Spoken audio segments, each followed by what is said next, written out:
હમ યાંત્રિકતાથી જીવન હમ ખરેખર જીવન શું છે? પૂરું જીવન એને જીવન તો કેવી રીતે જીવવું હમ કે જેથી જીવન જીવવા સારું. એટલે જીવન શું છે અને જીવનનું લક્ષ્ય શું છે? જીવન જે યાંત્રિકતાથી હાલી જાય છે એટલી જ વસ્તુ છે કે એનાથી આગળની કોઈ વસ્તુ છે? એટલે જીવન શબ્દનો અર્થ થાય ગતિ, જીવન શબ્દનો અર્થ થાય જીવનતા. એટલે જીવન છે એ સતત રીતે ગતિમાં હોય, એટલે સતત રીતે જીવન છે એ ગતિ કરે છે. હવે જીવન ગતિ કરે છે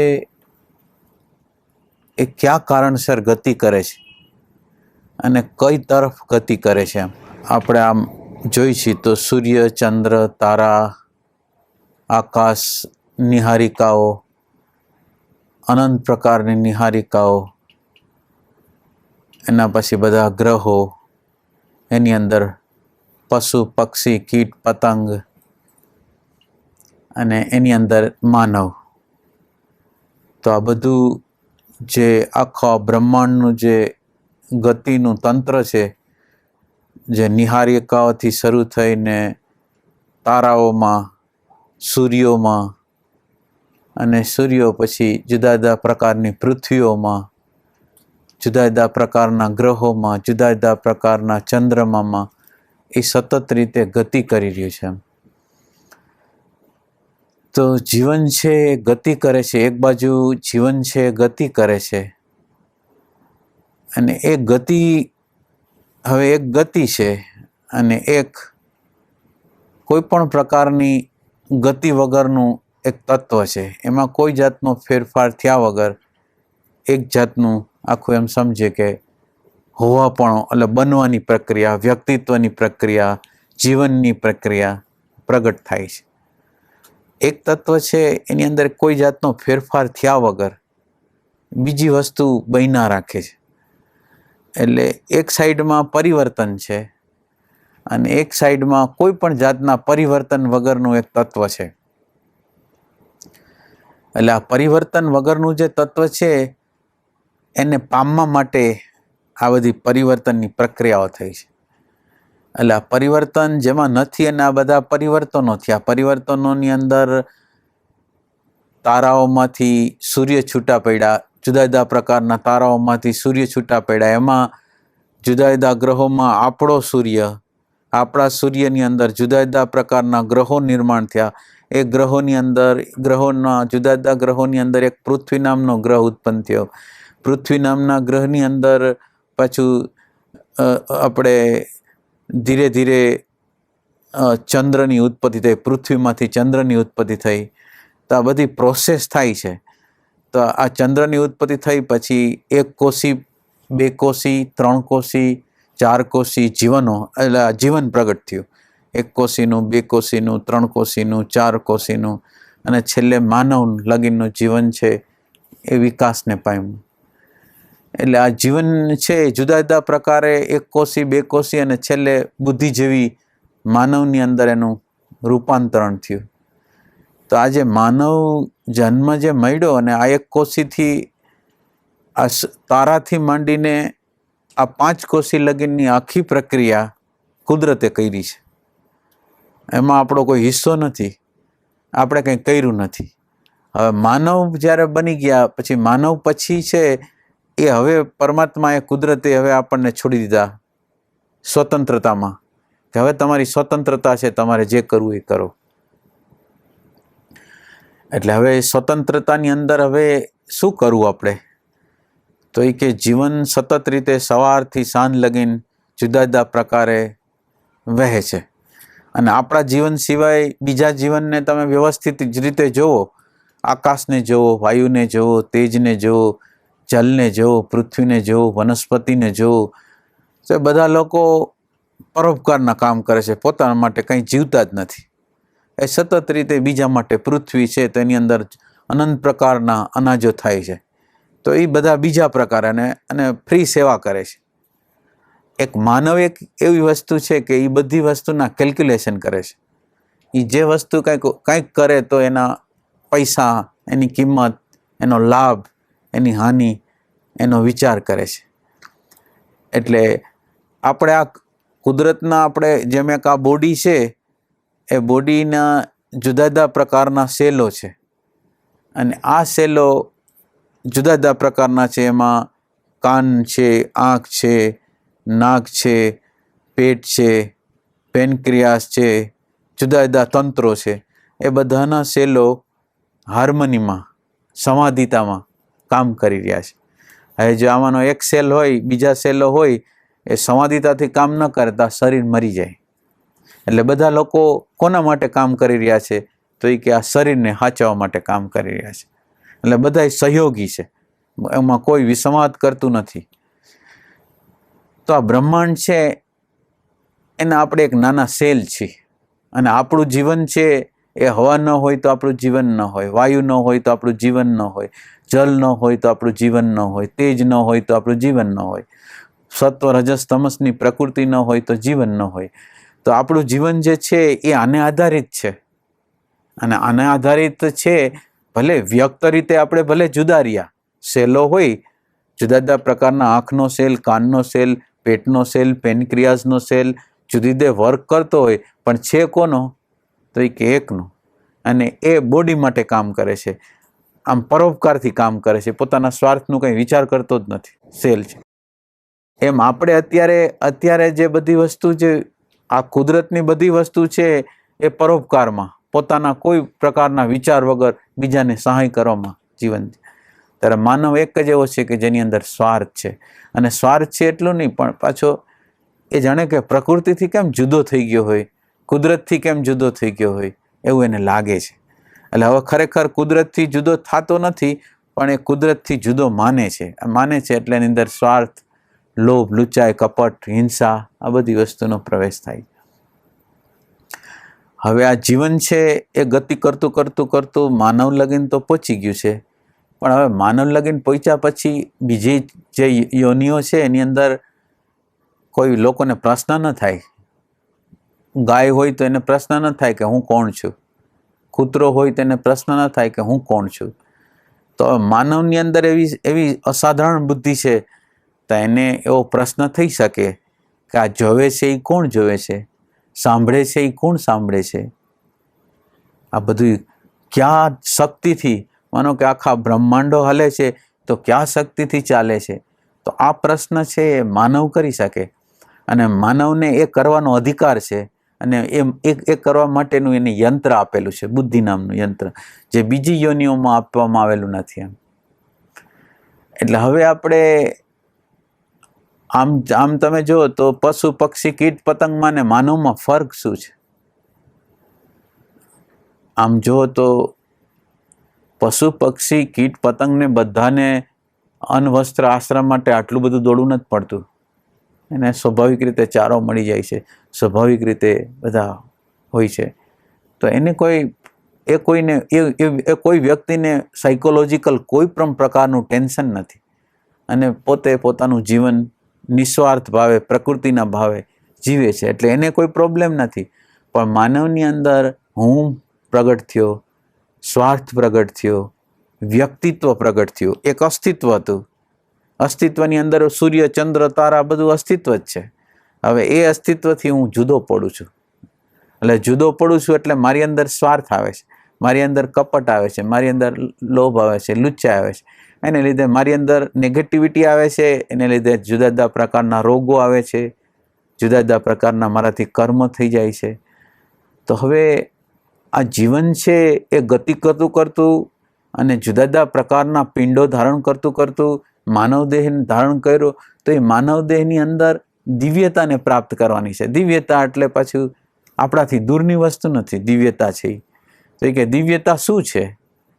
તો એ કે દિવ્યતા આપણી ડિમાન્ડ જે છે, અંદરની અચેતનની ડિમાન્ડ છે. તો એ કે શું ડિમાન્ડ છે?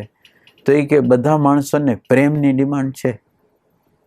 પ્રેમ છે એની ડિમાન્ડ છે, શાંતિ છે એની ડિમાન્ડ છે, સંવાદ છે એની ડિમાન્ડ છે. એને એમ થઈ જાય કે એકબીજા બધા માણસો બહુ એકબીજાને સમજીને રહે તો વધારે સારું, એનાથી આનંદ આવે. તો સંવાદથી જીવવું, પ્રેમથી જીવવું, આનંદથી જીવવું, એ માનવની શોધ છે અને એ માનવનું લક્ષ્ય છે. એટલે આ માનવનું જે લક્ષ્ય છે એ અચેતનમાં આપણે શું ઝંખી છીએ, આપણે ખરેખર અજ્ઞાત રીતે આપણી ઝંખના શું છે? તો એ કે પ્રેમ પામવાની ઝંખના છે, અમર થવાની ઝંખના છે, મૃત્યુને પાર જવાની. મૃત્યુ ગમતું નથી તો અંદરના અચેતન મનમાં એવું છે કે મૃત્યુને પાર પામી જાય, અમર વસ્તુને શોધી કાઢી. તો આપણી અંદર અચેતનની અંદર જે જીવન છે એ છેલ્લે જે જીવન જે જ્યાંથી નીકળવું હોય ને એ સોર્સમાં જ્યાં લગીને સમાય નહીં ને, જ્યાં લગીને સોર્સમાં સમાય નહીં ને ત્યાં લગીને સતત રીતે ગતિ કરતું રહે. એટલે જીવન છે એ પોતાના મૂળ સોર્સમાંથી જુદું પડેલું છે. અને એ જુદું પડેલું જે વસ્તુ છે, એટલે જુદી પડેલી એવી વસ્તુ છે કે અસ્તિત્વ છે એમાં કોઈ જાતનો ફેરફાર નથી થયો. અસ્તિત્વમાં કોઈ પણ પ્રકારનો ફેરફાર થયા વગર આ બીજા રૂપે એ ભાસી રહ્યું છે. એટલે એ તત્વ, એક તત્વ અખંડ છે અને એની સામે આ બધા પરિવર્તનો છે. અને પરિવર્તનો એ કેવા છે? પરિવર્તનો તો એ કે પરિવર્તનો જેમ જેમ આપણા જીવનની અંદર પરિવર્તનો આવે છે એ પરિવર્તનો આપણને કંઈ શીખવે છે. એટલે જીવન છે એક શીખવાની પ્રક્રિયા છે. એટલે શું શીખવાની પ્રક્રિયા છે અને એનું લક્ષ્ય શું છે એ ખબર પડી જશે આપણને. તો એ કે આપણે રાગ કરી છીએ, આપણે કોઈ વ્યક્તિ સાથે રાગ કરી છે અથવા દ્વેષ કરી. રાગ થાય એટલે એની સામે દ્વેષ થાય, એની સામે હિંસા થાય.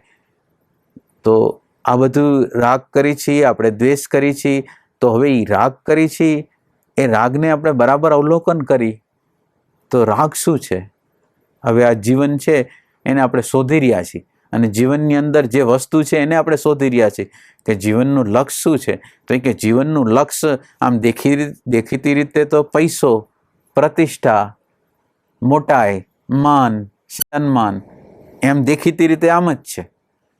તો અણદેખીતી રીતે શું છે? તો એ કે અણદેખીતી રીતે ભલે ગમે એવો માનવ પૈસા, આ પૈસા દ્વારા, પ્રતિષ્ઠા દ્વારા, હોદ્દા દ્વારા ઈચ્છે છે શું? તો એ કે મોટાઈ ઈચ્છે છે. તો એ કે મોટાઈ શું કામ એને ઈચ્છે છે? તો એ કે મોટાઈ એનો સ્વભાવ છે, મોટાઈ છે એનો નેચર છે. એટલે એ ખરેખર મોટો જ છે પણ જે દિશામાં એ મોટાઈ ઝંખે છે એ દિશામાં મોટાઈ નથી. આપણે શોધવું હોય કે જીવન શેના માટે છે, તો જીવન એના માટે છે કે જીવન જે શક્તિ દ્વારા હાલે છે એ શક્તિને પામવા માટે છે. જીવન જે પ્રેમની શક્તિ છે, જે આનંદની શક્તિ છે, એ જે આનંદની શક્તિથી, પ્રેમની શક્તિથી આ વિશ્વ, આ બ્રહ્માંડનો આવિર્ભાવ થયો છે. તો હવે એ બ્રહ્માંડની અંદર આપણે એ પ્રેમ તત્વને શોધી રહ્યા છીએ, આનંદ તત્વને શોધી રહ્યા છીએ, મુક્તિ છે એને શોધી રહ્યા છીએ. આપણને કોઈ નાના બાળકને પણ કોઈ બંધનમાં નાખે તો ગમતું નથી. અમુક પ્રકારના કુટુંબમાં રહેતા હોય તો અમુક પ્રકારના નીતિ નિયમોમાં રહેવું પડતું હોય પણ આપણને ગમતું ન હોય કે આ નથી ગમતો નિયમ, આ નથી ગમતો. તો જીવનનું જે લક્ષ્ય છે, જીવનની જે ગતિ છે એ આનંદ તરફ છે, પ્રેમ તરફ છે. અજ્ઞાત રીતે આપણે જ્યાં જ્યાં આપણે હાથ નાખીએ છીએ ત્યાં આપણે સુખ જોઈએ છીએ પણ આપણને સુખની ખબર નથી. સુખ ક્યાં છે, શાંતિ ક્યાં છે, આનંદ ક્યાં છે.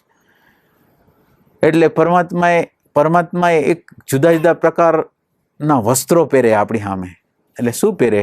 તો એ કે તમે રાગ કરો, એટલે રાગ કર્યો. રાગ કર્યો એટલે એક વસ્તુ સાથે, એક વ્યક્તિ સાથે, એક પરિસ્થિતિ સાથે આપણે ચોંટી ગયા. પરિસ્થિતિ પલટાઈ ગઈ, વ્યક્તિ પલટાઈ ગઈ, કોઈનું અવસાન થઈ ગયું, વસ્તુનો નાશ થઈ ગયો તો આપણાને શું થશે? તો એ આપણને દુઃખ થશે. એટલે આપણે બરાબર નજીકથી આપણે આ જીવનનો અર્થ સમજી છીએ કે આ જીવનનો અર્થ છે કે કોઈ સાથે રાગ કર્યો અને રાગની વસ્તુ અમર નથી. એના બધી પ્રકૃતિઓ બદલાતી રહે છે અને હું એના ઉપર આધારિત છું. તો આધારિત છું એનો અર્થ એમ છે હું પરાધીન છું. તો હવે જીવનનું લક્ષ્ય છે એ શું બતાવે છે કે પરાધીનતા દ્વારા મને શું થયું? તો રાગ કર્યો તો એ વસ્તુ જતી રહી, પરિસ્થિતિ જતી રહી, વાતાવરણ જતું રહ્યું, વ્યક્તિ જતી રહી, મને આઘાત લાગ્યો. અને આવો એ આઘાત એક વખત નથી લાગ્યો, લાખો વખત લાગ્યો. એટલે પ્રકૃતિ પોતાના જુદા જુદા ફોર્મ લઈને આવે આપણી સામે અને જુદી જુદી વ્યક્તિઓ બદલાતી જાય, પરિસ્થિતિઓ બદલાતી જાય. આજ એક વ્યક્તિ હોય, કાલ બીજી વ્યક્તિ હોય, પરમદી ત્રીજી વ્યક્તિ, એક જન્મમાં બીજી, ત્રીજી. તો આવી રીતે સતત રીતે રાગ દ્વારા એક પરાધીનતાનો અહેસાસ અને બીજું એ વસ્તુ જાય ત્યારે દુઃખનો અહેસાસ અને એ વિરુદ્ધ જાય તો દ્વેષનો અહેસાસ તો હવે આ બધી વસ્તુની અંદર તમે જો તો એક પરાધીનતા છે, ગુલામી છે, પછી સુખની શોધ બહાર છે, અને પછી દુઃખ અમાપ રીતે આપણી સામે તૂટી પડે છે. તો હવે આ અમાપ રીતે તૂટી પડતું હોય તો હવે જીવનના લક્ષ્યને આપણે ગોતવાની જરૂર જ નથી. જીવનનું લક્ષ્ય આ જ છે કે આપણે રાગ જે કરી છે શું કામ કરી છે? રાગ જે આપણે કરી છે તો એ કે રાગ કરવાનું કારણ તો એટલું જ છે કે મારી અંદર આનંદ નથી, મારી અંદર સુખ નથી, મારી અંદર આનંદ નથી, સુખ નથી, તો હવે મારે બહારથી સુખ મેળવવું છે. તો આ જે પ્રશ્ન છે, જીવન છે, એ આપણને એક પ્રકારનો પ્રશ્ન કરવાનું કહે છે કે તમે રાગમાંથી પસાર થયા, દ્વેષમાંથી પસાર થયા, લોભમાંથી પસાર થયા, તમારા અંતઃકરણની હાલત જો, તમારું અંતઃકરણ કેવા પ્રકારનું થઈ જાય? તો કે ખરાબ થઈ જાય છે. તો એ કે શાંતિ જતી રહે છે, આનંદ જતો રહે છે. તો એ કે જીવનનું લક્ષ્ય છે એ જો આવી પરિસ્થિતિમાં રહેશું તો આ જીવન તો હંમેશ માટે દુઃખદાયી રહેશે. પરાધીનતા, ગુલામીવાળું, લાચારીવાળું, દ્વેષવાળું, હિંસાવાળું રહેશે. એટલે આ જીવન આપણને અંતઃકરણની અવસ્થાઓ, એટેચમેન્ટો, અહંકારો આપણને અમુક પ્રકારની વસ્તુ બતાવી રહ્યું છે. એટલે બતાવી રહ્યું છે એટલે એની અંદર આપણે વિચાર પણ કરી છીએ કે આમાંથી બહાર નીકળી જવું છે. પણ બહાર નીકળી જવા માટે આપણે પ્રયાસ કરી છીએ, પણ કેટલાક રેર કિસ્સામાં ઓછા લોકો આ કરે છે. પણ એ જે કરવા માટેનો જે આપણો પ્રયાસ થાય અને એ પ્રયાસની અંદર પ્રેમનું તત્વ ઉમેરાય તો જીવનની ગતિ બરાબર વ્યવસ્થિત રીતે થાય. તો હવે જીવનની ગતિને વ્યવસ્થિત કરવી હોય તો હવે આપણે રાગ શું છે, દ્વેષ શું છે, લોભ શું છે, ઘૃણા શું છે, હવે જીવનને આપણે બીજી બાજુ કાંઈ નથી જોતા. સૂર્ય, ચંદ્ર, તારા બધા બહારની પ્રકૃતિને જોઈ છીએ, વનસ્પતિને જોઈ છીએ, સમુદ્રને જોઈ છીએ, નદીને જોઈ છીએ, તો એ બધા બીજા માટે જીવન જીવે છે.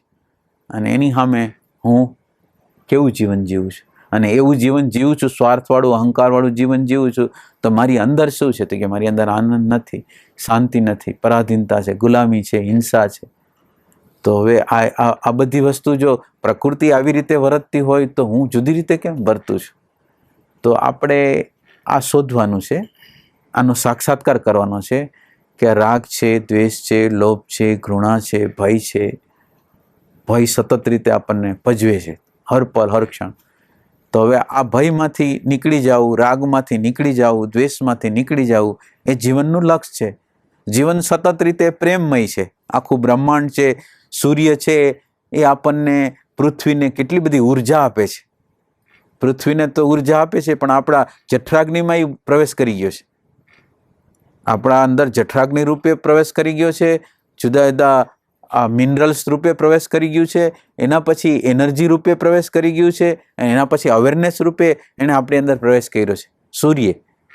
તો આ સૂર્ય આટલું કામ કરે છે અને આપણે શું કરીએ? તો કે આપણને જો લેવાનું કામ આવે તો લેવું છે, દેવું કાંઈ નથી. એટલે હવે જીવનનું રહસ્ય છે એ દેવું એમ છે. જીવનનું જે રહસ્ય છે એ દેવું છે, અને જે મૂળ સોર્સથી જે ઉર્જા નીકળે છે એ સોર્સને ગોતવાનું છે. એટલે હવે આપણે જુદી જુદી રીતે જુદા જુદા એંગલથી જોયું, રાગથી જોયું, દ્વેષથી જોયું. હવે આપણે એમ કહીએ કે આ જોવે છે કોણ? આ દાખલા તરીકે શરીર છે, યંત્ર છે. આ આંખ છે, યંત્ર છે. એની અંદરની રચના છે, જ્ઞાનતંતુની રચના છે, યંત્ર છે. બ્રેઇન સેલ છે, યંત્ર છે. મન છે, યંત્ર છે. તો આ યંત્ર કામગીરી કોના માટે કરે છે? કોઈ વસ્તુ છે કે એને આ બધા સંદેશાઓ પહોંચાડવા છે. તો જેને સંદેશા પહોંચાડવા છે એ તત્વને આપણે અંદર શોધવું જોઈએ કે એ શું છે. અને એ બધું આઘું લાગતું હોય તો હવે માનો કે હવે એમ લાગે કે આ ક્યાં શોધવું, આ જોવે છે કોણ, સાંભળે છે કોણ, એ તો પ્રશ્ન અમને થતા જ નથી. એ ન થતા હોય તો પ્રેમનો પ્રશ્ન તો થાય જ છે. આપણા જીવનની અંદર હંમેશા એમ લાગે છે કે પ્રેમ છે એનો અભાવ છે. ચાહે મેળવવાનો અભાવ છે ને દેવાનો અભાવ છે. તો પ્રેમને કોણ અટકાવે છે? આ જીવનનું રહસ્ય છે. જીવનની જે ગતિ છે એ પ્રેમ તત્વને પ્રાપ્ત કરવાની છે. તો આપણે પ્રતિપલે આપણા જીવનનું નિરીક્ષણ કરી કે આપણો પ્રેમ કેવો છે. અત્યારે આપણે જે પ્રેમમાં જીવી છીએ, ચાહે પત્નીને કરી, ચાહે પતિને કરી, ચાહે બાળકોને કરી, ચાહે પાડોશીને કરી, જેને કરી પ્રેમ, પણ આપણો પ્રેમ છે એ ખરેખર પ્રેમ છે? આપણે એક ક્વેશ્ચન પૂછીએ છીએ કે ખરેખર આપણે પ્રેમ કરીએ છીએ?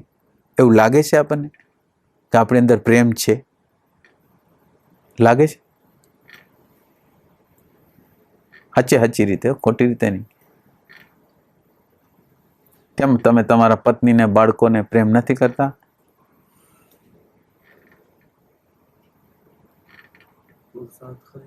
હે?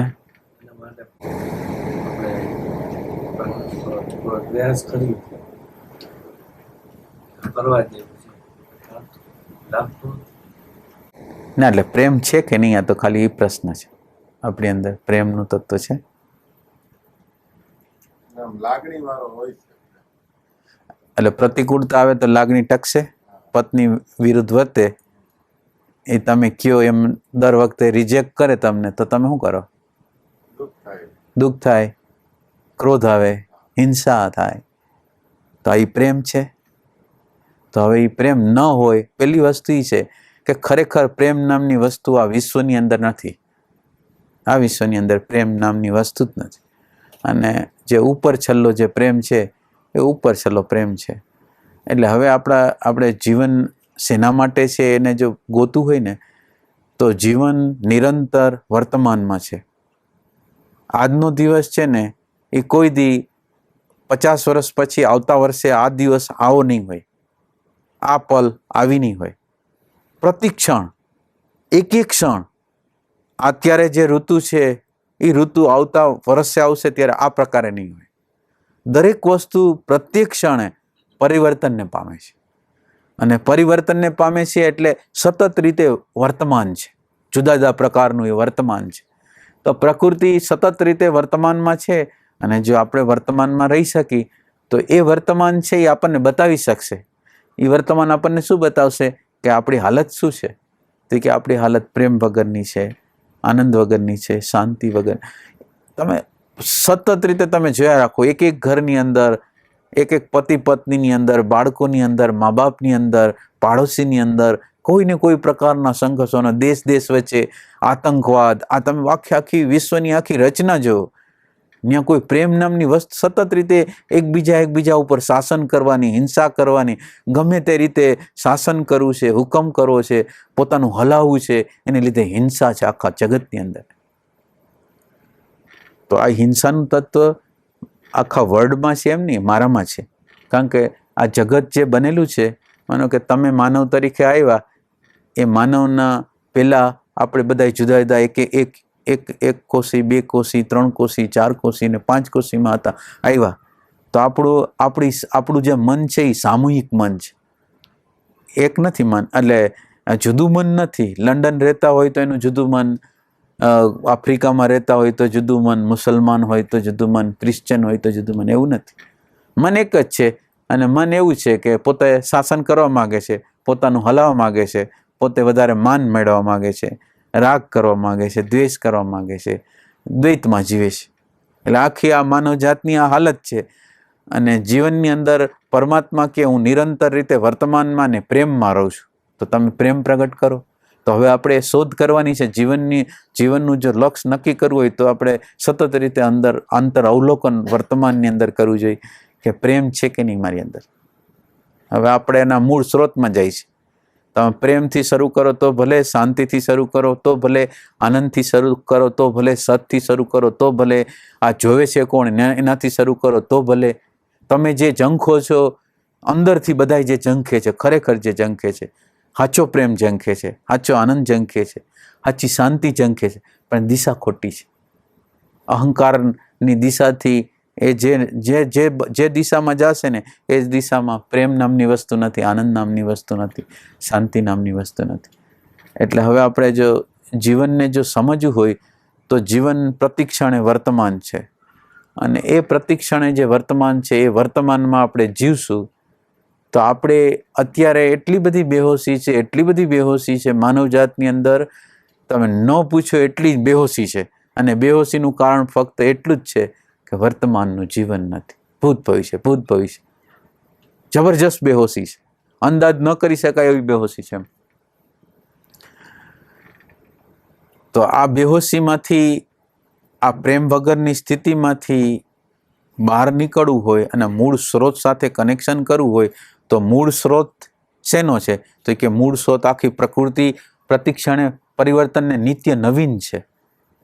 તો પ્રતિક્ષણે હું નિત્ય નવીન છું? તો કે પ્રતિક્ષણે હું નિત્ય નવીન નથી. તો કે પ્રતિક્ષણે હું તો ભૂત ને ભવિષ્યમાં જીવું છું. તો હવે આ પ્રકૃતિ પ્રતિક્ષણે નિત્ય નવીન હોય તો મારે નિત્ય નવીન રહેવું જોઈએ. તો નિત્ય નવીન રહેવા માટે મારે વર્તમાન સાથે જોડાવવું જોઈએ. એટલે આ પ્રકૃતિ છે એ વર્તમાન છે, અને આ પ્રકૃતિ વર્તમાન છે એની હારે હું તાલ મિલાવું એટલે કુદરત જે અસ્તિત્વ છે એની સાથે મારો નાતો જોડાવા માંડે. એટલે આ સતત રીતે નિત્ય નવીન પરિવર્તન, નવા નવા કપડાં પહેર્યા રાખે, એક એક ક્ષણે, પ્રત્યેક ક્ષણે એ નવા નવા રૂપમાં હોય છે આ પ્રકૃતિ. નવા નવા રૂપ એટલા માટે આપણી સામે પ્રગટ કરે છે કે જેથી આ રૂપો જે આપણી સામે આવે એનાથી આપણને વૈરાગ આવે, આપણને ખ્યાલ આવે કે આ પરિવર્તનશીલ છે, આ નશ્વર છે, આ સ્થિર નથી, આ સ્થાયી નથી, આ પ્રેમ વગરનું છે, આનંદ વગરનું છે, આ શાંતિ વગરનું છે. એટલે પ્રકૃતિના તમામ દ્રશ્યો જે આપણી સામે આવે છે જુદા જુદા વસ્ત્ર પહેરીને એ આપણને એ બતાવવા માગે છે કે તમે આમાં ન જીવો, તમે આવી જાઓ જે મૂળ સ્ત્રોત છે એની પાસે આવી જાઓ. એટલે આપણે પ્રકૃતિમાં કોઈ પણ જગ્યાએ આપણે હાથ નાખીએ તો દાજી જાય છે. તો આ દાજવાની પ્રક્રિયા એમ બતાવે છે કે એ જગ્યા જીવવા જેવી નથી. રાગ છે એ જીવવા જેવો નથી, દ્વેષ જીવવા જેવો નથી, લોભ જીવવા જેવો નથી, ઘૃણા જીવવા જેવી નથી. તો આ જીવવા જેવું નથી, ત્યાં આપણે શું કામ ઊભા છીએ? તો જીવવા જેવું ક્યાં છે? તો કે જ્યાં પ્રકાશ છે એ જીવવા જેવું. તો કે વર્તમાન છે, આ પ્રકૃતિ વર્તમાન છે અને તમે વર્તમાનમાં આવી જાઓ. એટલે વર્તમાન છે એ શું કરશે? હવે આ પ્રકૃતિ વર્તમાન છે, તમે વર્તમાનમાં આવી જાઓ.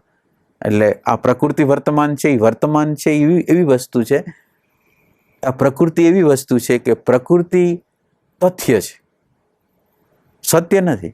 પ્રકૃતિ તો પરિવર્તન પામતી હોય એટલે પ્રકૃતિ તથ્ય છે, પણ તથ્ય વસ્તુનો સાક્ષાત્કાર માણસને થઈ જાય તો મૃત્યુને પાર થઈ જાય. ખાલી તથ્યને સ્વીકાર કરે, જેમ છે પ્રકૃતિ જેવી છે એનો સ્વીકાર કરે તો માણસનો મૃત્યુનો ભય જતો રહે.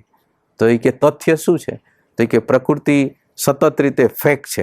એટલે અત્યારે બહારના જગતમાં હોય કે અંદરના જગતમાં હોય, બહારના જગતમાં ધરતીકંપો હોય, લડાઈ હોય, ફલાણું હોય, અને મારી અંદર અત્યારે રાગ હોય, દ્વેષ હોય, લોભ હોય, ઘૃણા હોય, આ બધી વસ્તુ હોય. બહારના જગતમાં, અંદરના જગતમાં આ બધી વસ્તુ છે. અને આ બધી જે વસ્તુ છે એમાં હું જ્યારે વર્તમાનમાં વર્તમાન જીવું અને સામે હું જ્યારે આ મોટી બધી આ આકાશવાયુ, તેજ, જલ, પૃથ્વી વાળી અનંત નિહારિકાઓ વાળી અને મારી બુદ્ધિ કામ ન કરી શકે એટલા જબરજસ્ત જગતો છે, અને આ જગતોનું સંચાલન સરસ રીતે, વ્યવસ્થિત રીતે કોઈ સત્તા કરી રહી છે. અને એ સત્તા છે, જે સત્તા છે એ સત્તા અત્યારે પરમાત્માના રૂપમાં, જે રૂપ એટલે એની અંદર પ્રતિકૂળતાનું રૂપ હોય, હિંસાનું રૂપ હોય, ધરતીકંપનું રૂપ હોય, કોઈ પણ રૂપ હોય, પણ એ પ્રકૃતિના તમામ રૂપો છે ને એ પ્રેમમાંથી પ્રગટ થયેલા રૂપો છે. અને એ આપણને એક પ્રકારનો બોધ આપવા માટે પ્રગટ થયેલા છે. તો આ જે વર્તમાનમાં આપણે જો જીવન જીવી અને જીવન જીવતા આપણને લાગે કે આ જે પ્રકૃતિ છે, આ જે પરમાત્મા છે, પ્રકૃતિનો અર્થ આ પરમાત્મા છે. કારણ કે જે વસ્તુ બની રહી છે એની પાછળ પરમાત્માની ઇન્ટેલિજન્સ છે, પરમાત્માનો હાથ છે, અને પરમાત્મા જ છે. તો હવે આ પરમાત્મા પ્રકૃતિ રૂપે જે છે અને હું આ વર્તમાનની અંદર આવી જાઉં, હવે વર્તમાનની અંદર આવી જાઉં ને જેટલા જીવનના બહારની બાજુ આર્થિક રીતે કટોકટી થઈ જાય, ધરતીકંપો આવી જાય, લડાઈ આવી જાય આ બહારના જગતમાં, અને અંદરના જગતમાં કેટલાય પ્રકારના અહંકારો, રાગ, દ્વેષ બધું આવી જાય. અંદરના જગતમાં જે આવે તે ઇફેક્ટ છે, એ હકીકત છે. તો હું હકીકતને હકીકત તરીકે સ્વીકારું.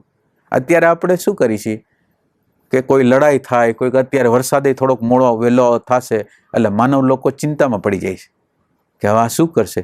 જે આખા બ્રહ્માંડોને હલાવે છે એ શું એને ખબર નહીં વરસાદને કે આપણા અભિપ્રાયની એને જરૂર પડશે? છતાં આપણે બધી જગ્યાએ અભિપ્રાયો આપી છીએ અને આપણા કુદરતનો નકાર કરી છે. એટલે કુદરત જે કરી રહી છે પ્રતિક્ષણે વ્યવસ્થિત રીતે બધી વસ્તુ કરી રહી છે, અને આપણી જે બુદ્ધિ છે એમ કહે છે આ બરાબર નથી, આ બરાબર નથી, આ બરાબર નથી, આ બરાબર નથી. તો આ બરાબર નથી એટલે ઈ છે, પ્રકૃતિ છે, ને પ્રકૃતિ મહાન પ્રજ્ઞા રૂપે છે. તો અમે એક સંત પુરુષ હોય, અવતાર હોય, તો અવતાર પ્રત્યે આપણને કેવો આદર હોય કે અવતાર કરે એ ખોટું ન હોય, સંત કરે તો ખોટું ન હોય. તો આ પ્રકૃતિ પ્રકૃતિ જેને આપણો અંદાજ ન થઈ શકે એ વ્યવસ્થિત રીતે બધું કરી રહી છે, તો આપણે એનો વિરોધ શું કામ કરી છે? એટલે વર્તમાન છે, એ વર્તમાનમાં છે, હું વર્તમાનમાં આવું છું અને એ જે કરે છે એને એક્સેપ્ટ કરું છું. હવે એક્સેપ્ટ કરું છું એટલે એટલે હવે આપણો પ્રશ્ન એવો છે કે જીવન શું છે?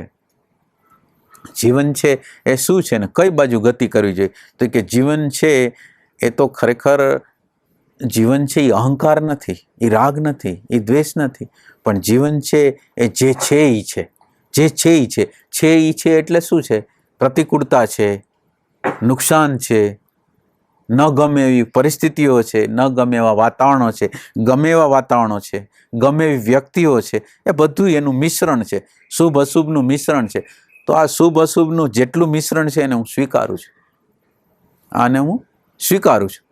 હવે આ જે પ્રકૃતિ છે અને હું છેમાં આવી જાઉં અને આ પ્રકૃતિનો કોઈ પણ પ્રકારે વિરોધ ન કરું એટલે અહંકારને ઊભા રહેવા માટેની જગ્યા ન મળે. એટલે અહંકાર એક બિંદુ રૂપે માનવની અંદર જે પ્રગટ થયો છે, એણે આ પ્રકૃતિથી આખો પોતે વિરુદ્ધ હોય, પ્રકૃતિથી જુદો હોય એવું કરી દીધું છે. અને જ્યારે આ પ્રકૃતિને આપણે એક્સેપ્ટ કરશું, એની પ્રજ્ઞાને એક્સેપ્ટ કરશું અને એનો વિરોધ નહીં કરી, તો આપણા અહંકારને ઊભા રહેવાની જગ્યા નહીં મળે. જે છે જેવું છે એવું બરાબર છે, આ ક્ષણ જેવી છે એવી બરાબર છે, અને એ ઇન્ટેલિજન્સ છે. હવે આ પરિસ્થિતિ જે છે, જેવી માનો કે એક રોગ છે, મને એક ધરતીકંપ છે, તો છે એ છે, એને શું કરી શકીએ આપણે? મારા શરીરની અંદર રોગ છે, એનો ઉપાય કરી, પણ બીજું શું કરી શકે? અત્યારે મને અમુક પ્રકારનો તાવ આવી ગયો છે, તો એ તાવ આવી ગયો હોય તો એ તાવ છે, તો હું શું કરું? છે એનો હું ઉપાય કરું છું, પણ એનો દ્વેષ કરતો નથી. જે છે, જે આવે છે, કોઈ અપમાન કરે છે, કોઈ માન આપે છે, જે છે એને સ્વીકારું છું. અને જે છે એનો જો સ્વીકાર કરતો રહું તો જીવન જે એના મૂળ સ્ત્રોત છે એની સાથે મળવાનું છે. જીવન છે જે જગ્યાએથી પ્રગટ થયું છે એ જગ્યાએ જવાનું છે. હવે જો હું વિરોધ ન કરું તો હવે મારો અહંકાર છે એ શાંત થતો જાય, અને મારો અહંકાર શાંત થતો જાય તો હવે કોનો અહંકાર કામ કરે? તો એ કે સમષ્ટિનો અહંકાર કામ કરે. આ સમષ્ટિનો પોતાનો અહંકાર હોય, અને સમષ્ટિનો અહંકાર તો કેવો હોય? બધાનું શુભ કરવા વાળો. જેને એમ જ લાગે સમષ્ટિનો હું એટલે બધા પોતે જ છે, એવો સમષ્ટિના અહંકારને સમજ છે કે હું બધા રૂપમાં હું જ છું. તો આ સમષ્ટિનો અહંકાર છે એ આપણી અંદર પ્રવેશ કરી શકે. કુદરત છે એ આપણી અંદર પ્રવેશ કરી શકે, અને કુદરતને આપણે જગ્યા આપી દઈ તો આ બહારના જગતના કુદરતમાં વ્યવસ્થા છે એમ મારા જીવનની અંદર વ્યવસ્થા થવા માંડી. તો કે વ્યવસ્થા શું મારા જીવનની અંદર થઈ જાય? તો કે મારા જીવનની અંદર પહેલી વ્યવસ્થા તો એવી થઈ જશે કે વિચારો અરાજક રીતે હાલે છે. મારી અંદર વિચારો છે એ અરાજક રીતે હાલે છે. પછી મારી અંદર અહંકાર જુદા જુદા પ્રકારના ઇન્ફિરિયર, સુપિરિયર, એ સિવાય બુદ્ધિ છે એ સતત રીતે સલામતી ગોતે છે. તો આ બધી સલામતી ગોતવાની ને આ બધી પ્રક્રિયાઓ છે એ કુદરતનો અનાદર છે. તો કુદરતનો અનાદર છે, તો આપણે કુદરતમાં આવી જાય છીએ તો આપણા માટે કોઈ વિચાર કરવાની વસ્તુ રહેતી નથી. કુદરત આપણા માટે કંઈક કરશે. એટલે અહંકાર જેટલા અંશમાં શાંત થાય છે, આ તથ્યને જેટલા અંશમાં આપણે સ્વીકારી છીએ એટલા અંશમાં અહંકાર બેસવા માંડે, અને અહંકાર બેસવા માંડે એની સાથે રાગ બેસવા માંડે, દ્વેષ બેસવા માંડે, લોભ બેસવા માંડે, અને વિચારોની આખી પ્રક્રિયા બેસવા માંડે. એટલે આ જીવનનું જે લક્ષ્ય છે એ શું છે? તો એ કે જીવનનું લક્ષ્ય એવું છે કે આ જે સ્મૃતિએ, આ જે મન બુદ્ધિ ચિત્ત અહંકારે બહારની ઇન્ફોર્મેશને આત્મા પરમાત્માથી અસ્તિત્વથી આપણને જુદા કરી દીધા છે, એ એકાકાર થઈ જાય, એ જીવનનું લક્ષ્ય છે.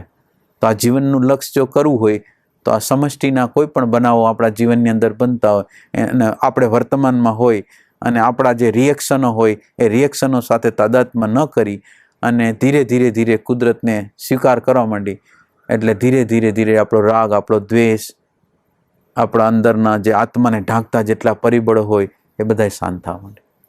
અને એ શાંત થાય તો વિચારો શાંત થાય, વૃત્તિઓ શાંત થાય.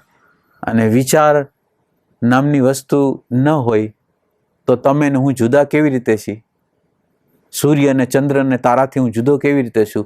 ખાલી મારી અંદર એક વિચાર હોય છે કે હું ફલાણો વ્યક્તિ છું, અને ફલાણો વ્યક્તિ નામની વૃત્તિ ઊભી થઈને એણે આપણે આપણા પરમાત્માથી જુદા કર્યા.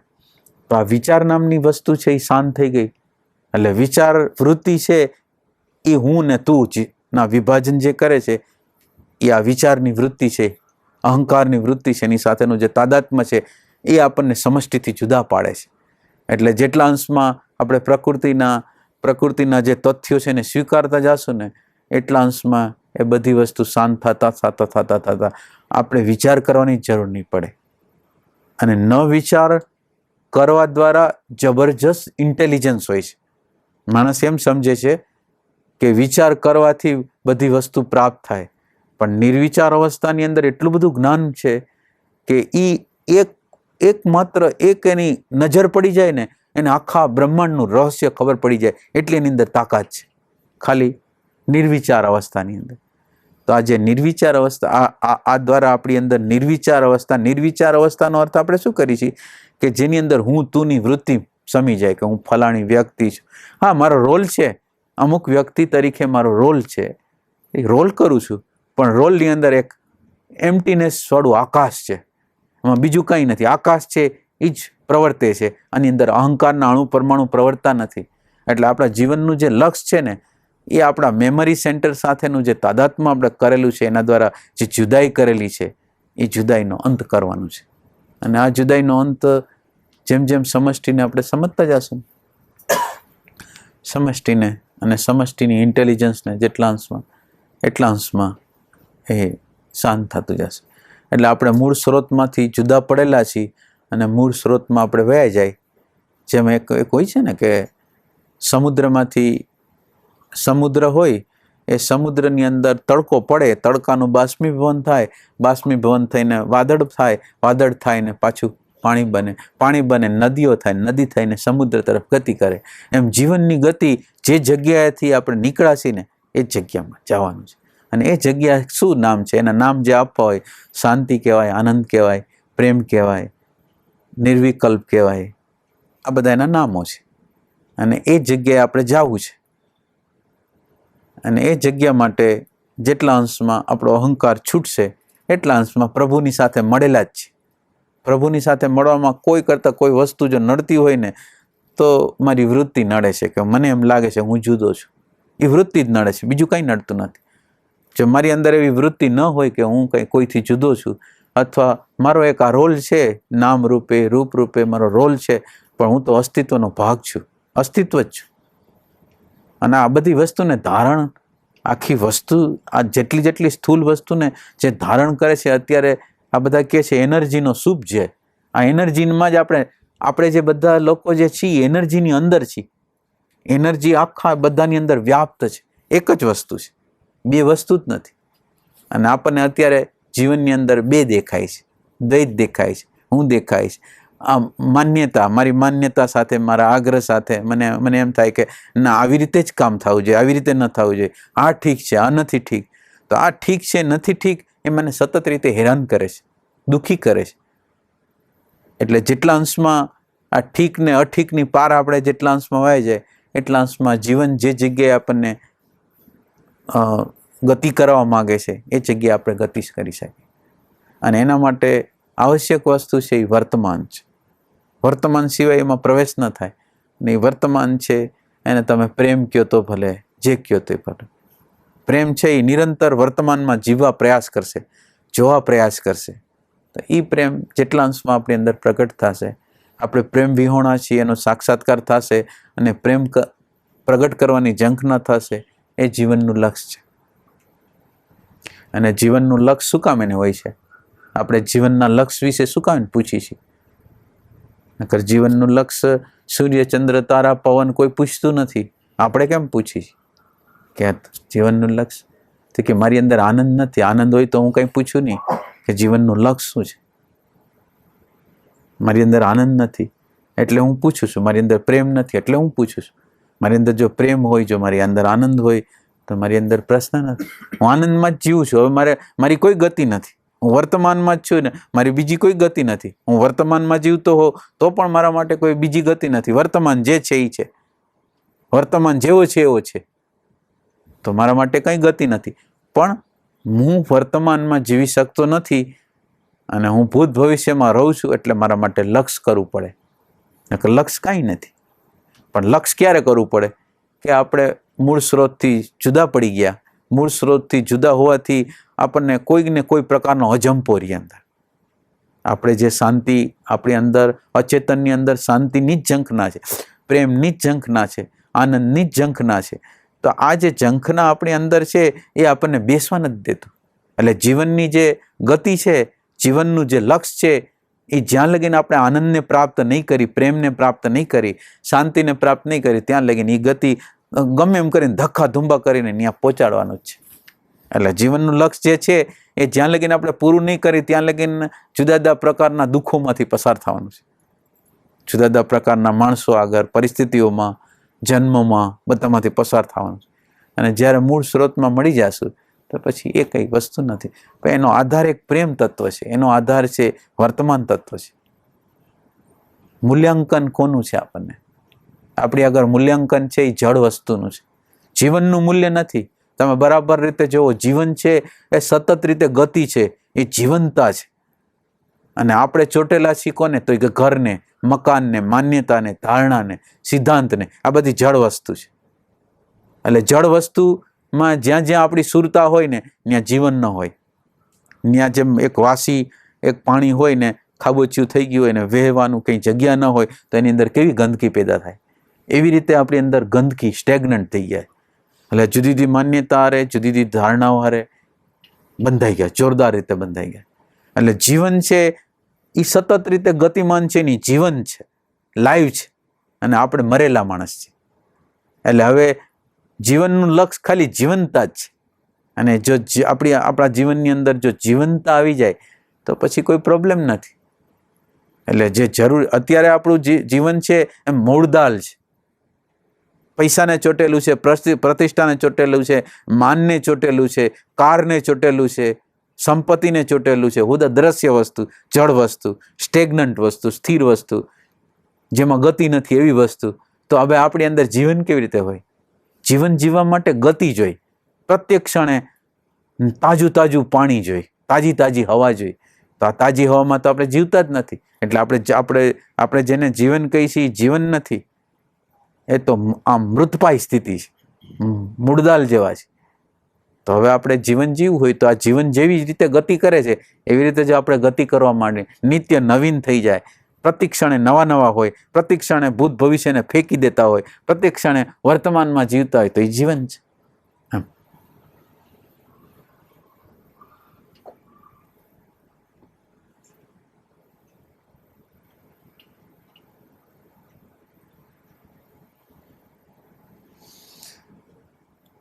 ફિક્સ વસ્તુ છે ને આપણી અંદર, ફિક્સ વસ્તુ છે. માન્યતા ફિક્સ, ધારણા ફિક્સ, મકાન ફિક્સ, સંબંધ ફિક્સ.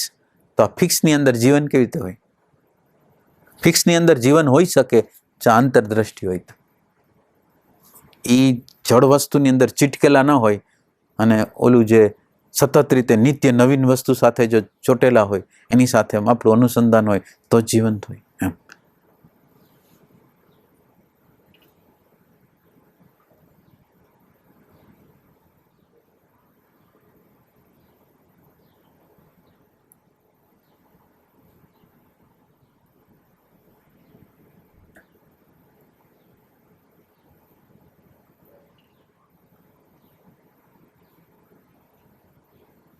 કરી હગી એમ છે કે નહીં? આપણે બધું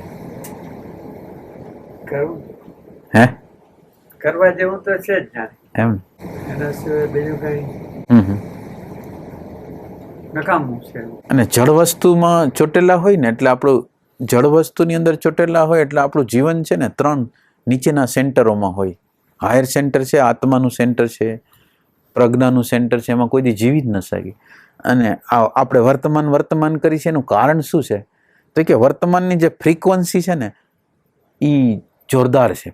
વર્તમાનની જે ફ્રીક્વન્સી છે એની અંદર એક પ્રકાશ છે, અને ફ્રીક્વન્સી આ ભૂત અને ભવિષ્ય કરતાં અનંત ગણી સ્પીડવાળી છે.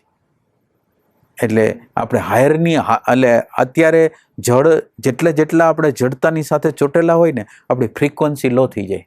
કોઈ માન્યતા હારે ફિક્સ થઈ ગયા એટલે આપણી ફ્રીક્વન્સી સ્ટેગ્નન્ટ થઈ ગઈ, સ્થિર થઈ ગઈ. કોઈ પણ વસ્તુ સાથે, પદાર્થ સાથે સ્ટેગ્નન્ટ થઈ ગઈ. વર્તમાનમાં તમે જુઓ એટલે વર્તમાન તમને કોઈ જગ્યાએ ચોંટવા નહીં દે. વર્તમાન છે એની અંદર એક પ્રકાશ છે. તો વર્તમાનની અંદર એવી તાકાત છે, એવો પ્રકાશ છે, એવી ફ્રીક્વન્સી છે કે એ તમને આ જડ પદાર્થમાંથી તમને બહાર કાઢી નાખે એવી છે વસ્તુ છે. એટલે વર્તમાન છે એ અદ્ભુત છે, અને વર્તમાન સાક્ષાત પરમાત્મા છે. આ વર્તમાન જે છે એ સાક્ષાત પરમાત્મા છે. અને વર્તમાનમાં જીવવાની ઈચ્છા છે ને એ પ્રેમ છે, કે આ વગર તો કામ નહીં થાય. અંધકાર નહીં દેખાય તો પ્રકાશ તરફની આપણી ગતિ નહીં થાય એમ. એટલે આપણે ફ્રીક્વન્સી, આપણે એક સંદર્ભથી ફ્રીક્વન્સી હાઈ કરવાની છે, હાઈની સાથે કનેક્શન કરવાનું. જેમ આપણે બીબીસી અરે જો આપણે જોડવું હોય તો બીબીસીની વેવલેન્થ લેવી પડે. એમ આપણે શાંતિની, જીવંતતાની, નવીનતાની એમાં જીવવું હોય તો નવીનતાની ફ્રીક્વન્સી કઈ છે, શાંતિની ફ્રીક્વન્સી કઈ છે, આનંદની ફ્રીક્વન્સી કઈ, તો એનું જે દ્વાર છે એ વર્તમાન છે. એટલે વર્તમાનમાં જેટલા અંશમાં આપણે જીવશું એટલા અંશમાં ફ્રીક્વન્સી તમારી વધી જાય ને તમારી આખી ચેતના ફરી જાય, અને તમારા જીવનના જે મૂલ્યાંકનો હોય એ બધા બદલી જાય. પણ આ વર્તમાન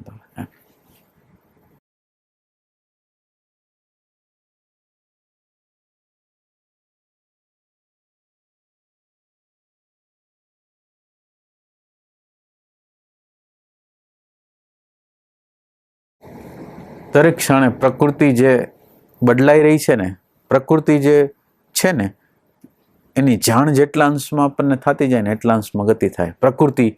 પ્રકૃતિ અમુક અંશે વર્તી રહી છે.